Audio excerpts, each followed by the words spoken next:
Hi bro. కుర్చీ తాతను arrest చేశారు బ్రో.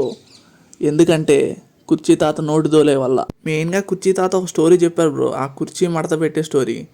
ఆ స్టోరీ బాగా ట్రెండింగ్ అయింది బ్రో. ఆ స్టోరీ వల్లనే కుర్చీ తాతకు కూడా ఒక ఛాన్స్ వచ్చింది. అయితే ఇందులో వైజాగ్ సత్య అనే ఒక పర్సన్ కుర్చీ తాతని తమన్ దగ్గర తీసుకెళ్ళాడు బ్రో. సో మూవీలో ఆ సాంగ్లో అయితే కుర్చీ తాత వాయిస్ వాడుకున్నారు. సో అప్పుడైతే ఒక 20,000 ఇచ్చారు కుర్చీ తాతకి. అయిపోయింది.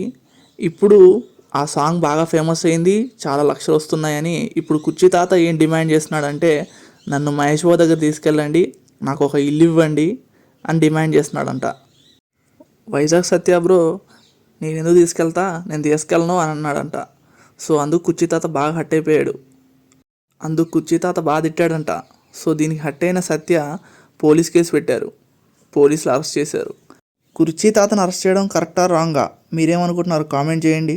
అలా చూసి పోమాకండి, సబ్స్క్రైబ్ చేయండి.